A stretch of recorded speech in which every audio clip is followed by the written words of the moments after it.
Bonjour à tous les abonnés, aux frères et sœurs et aux amis. Mon rapide, je te bénis, ainsi que les frères et sœurs et les amis. Gros bisous. Il est quelle heure en fait? Je sais même plus. Je sais plus. Attends. Voilà, il n'est pas loin d'1h du matin, c'est-à-dire dans un quart d'heure, un peu plus d'un quart d'heure. Il est 1h du matin. Ne vous inquiétez pas, j'ai dormi au moins 20 heures d'affilée. Je me suis réveillé entre deux, mais je me suis écroulé, paf. Allez, vas-y. Ça filme ou pas? Oui, ça filme. Ah bah là, il a remis sa télé, là, mais... Bon, de toute façon, l'histoire se répète jour après jour. Alors, la fin des Templiers. Après Saint-Jean d'Arc... Non, Saint-Jean d'Acre, excusez-moi. Après Saint-Jean d'Acre, dans les dernières années du XIIIe siècle, l'installation chrétienne en Orient repose plus que jamais sur un équilibre précaire. En 1187, Jérusalem était tombée sous le joug de Saladin. 1138-1193, survivant à cette perte, le royaume franc de Jérusalem s'est alors installé à Saint-Jean d'Acre. Et durant des années, il y avait survécu dans une totale instabilité, perte et reconquête territoriale nécessaire de se succéder. Un événement va définitivement mettre fin à ces équilibres précaires. Des pèlerins arrivés à Saint-Jean d'Acre, désireux de reprendre Jérusalem, accusent les chrétiens d'Orient de complaisance à l'égard des musulmans. Le 13 mars 1291, refusant la trêve entre chrétiens et musulmans, ils commettent une véritable massacre des musulmans qu'ils trouvent dans les remparts de Saint-Jean d'Acre. Marchands du bazar et paysans venus vendre leurs productions sont passés au fil de l'épée. Allez, encore des assassinats. C'est tout ce qu'ils savent foutre.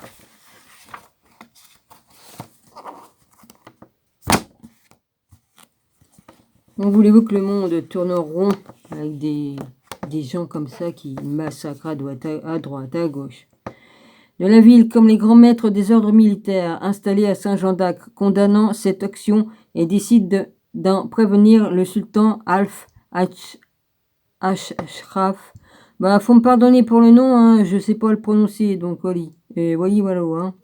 Guillaume Beaujeu, grand maître de l'ordre du Temple, réclame de son côté l'exécution des criminels, mais il est le seul à aller dans ce sens.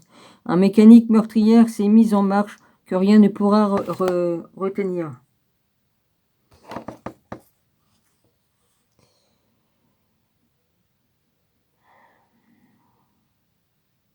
Ah, puis j'en ai marre de ce bureau qui est trop haut.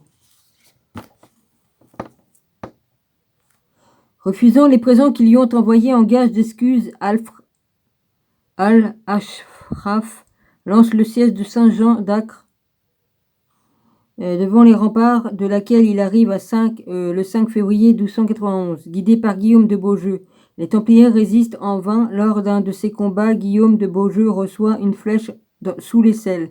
Il périra de sa blessure quelques heures plus tard.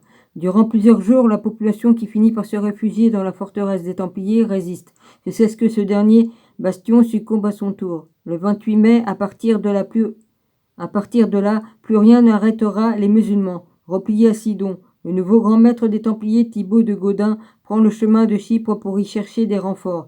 En réalité, il ne reviendra jamais. Sidon tombe à son tour, puis Beyrouth, où les Templiers seront tous pendus par les nouveaux maîtres des lieux. En 1202, les deux derniers bastions chrétiens sont abandonnés à leur tour.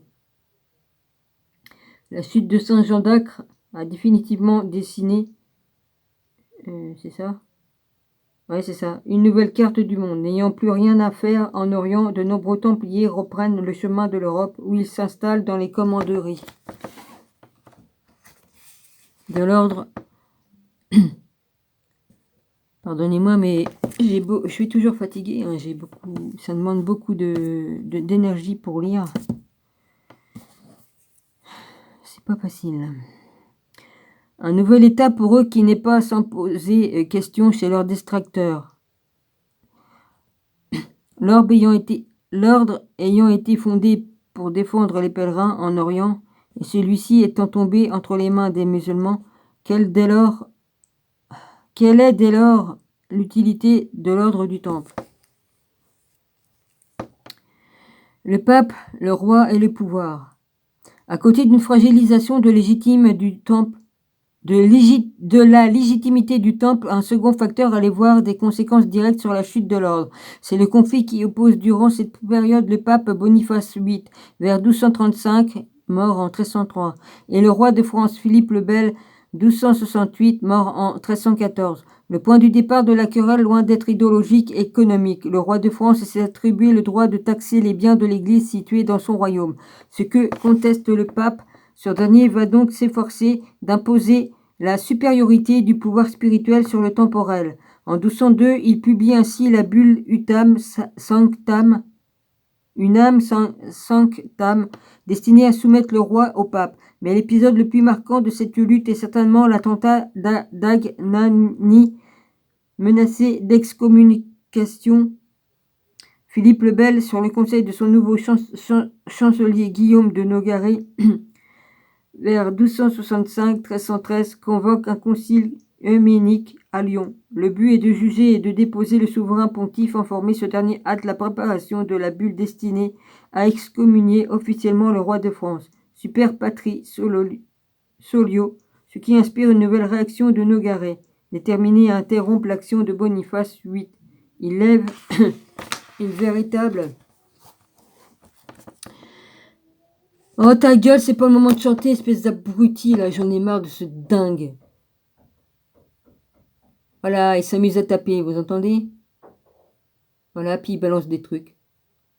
Complètement débile. Je sais pas si ça va être filmé, le son, si vous allez l'entendre dans mon truc. Et je mens pas, comme je dis, qui me fait chier exprès.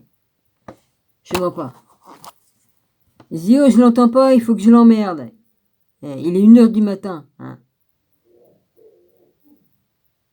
Puis là, il fait semblant de tousser, enfin bref. Il se force, ça se voit. C'est pas quoi faire.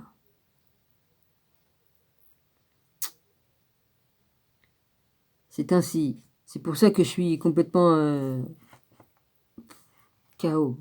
À pas dormir tous les jours, bah oui, comme tu dors qu'1 heure par jour ou 2-3 heures, à un moment donné, hein, ça le fait pas. Hein.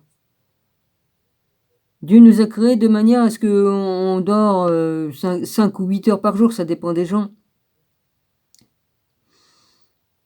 Pour récupérer et réparer son corps. Évidemment. Bon. Je continue, excusez-moi. Armée, 600 cavaliers et 1500 fantassins fondent sur Agnani, petite ville où le pape réside durant l'été. Boniface VIII est pris en otage avant d'être libéré par les habitants de la ville et de prendre le chemin de Rome, où il s'éteint un mois plus tard. Des suites de ces épisodes. Benoît XI, 1240-1304, son successeur abroge la bulle et s'éteint rapidement en juillet 1304.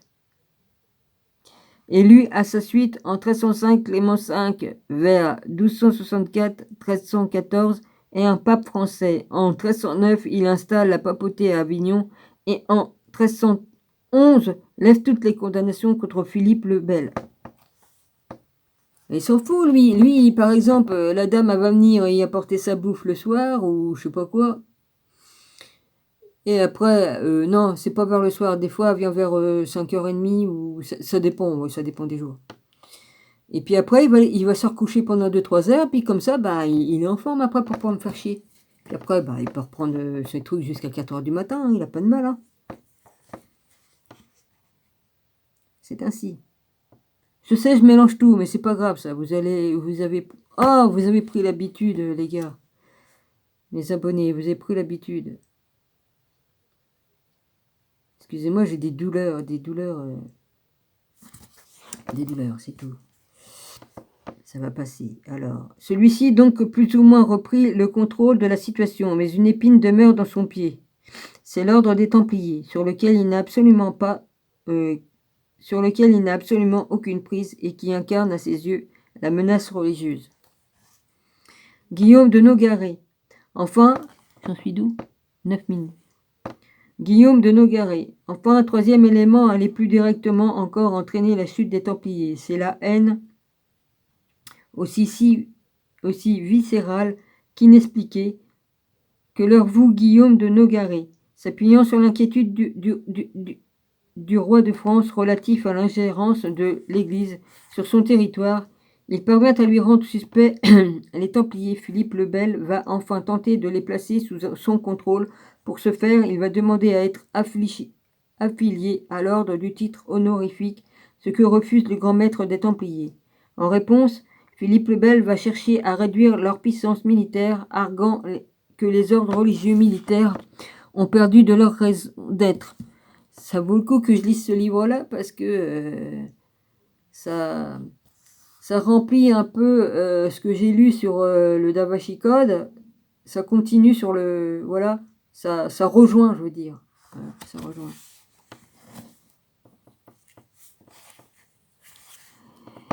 Ont perdu leur raison d'être. Il suggère à Clément V de rattacher l'ordre du Temple aux Hospitaliers de Saint-Jean et de fondre les deux ordres en un seul. Et pour asseoir son contrôle, il demande au pape que les statuts du nouvel ordre prévoient que le grand maître en soit nécessairement choisi parmi les princes français.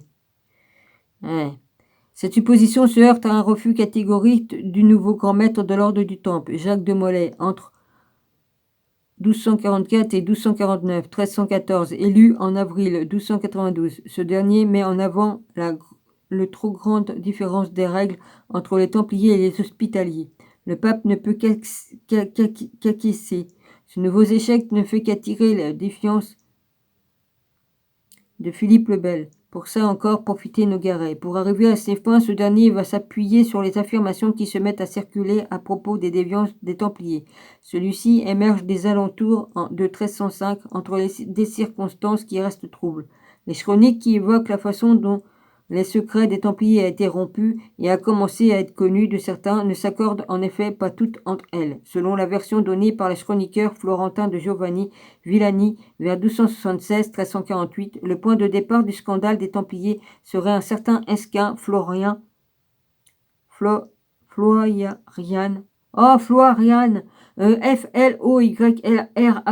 commenteur de Montfaucon près de Toulouse. Ce dernier exclu de l'ordre pour hérésie et acte malhonnête, condamné pour son ordre à la prison à perpétuité. Il est incarcéré à Paris. Il aurait alors confié à son compagnon de cellule, un Florentin nommé Nofo Dei,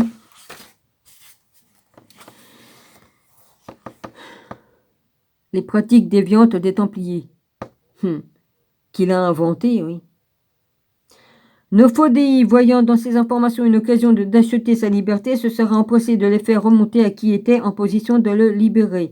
Dans sa vie de Clément V, un autre chroniqueur de Béziers, celui-ci, Amaury Augier, donne une version différente où les rôles se trouvent inversés et où les lieux ne sont plus les mêmes, tandis que la trame narrative, elle, est conservée. Il est toujours question d'un Templier apostat emprisonné, cette fois dans un château de Toulousain.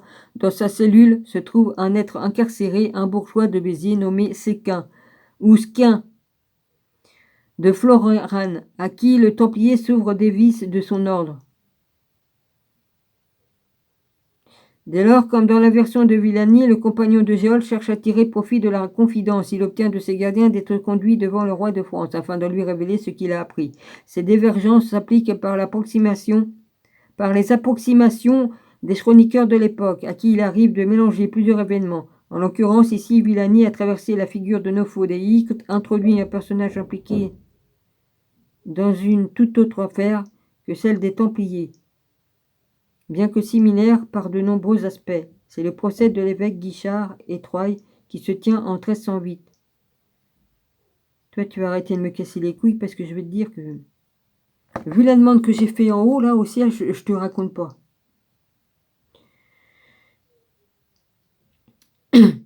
Guichard de Troyes qui se tient en 1308 accusé d'avoir fait mourir par envoûtement la reine de France, Jeanne de Navarre, 1271-1305.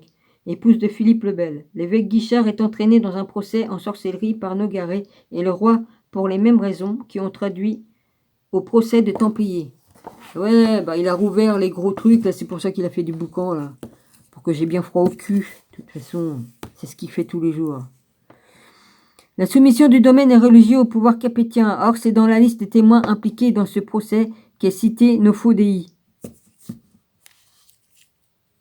Si les chroniques sont donc approximatives et de ce fait ne permettent pas d'établir une chronologie précise, elles comportent cependant une forte part de vérité. D'Esquieu, de Florian, de Floirane.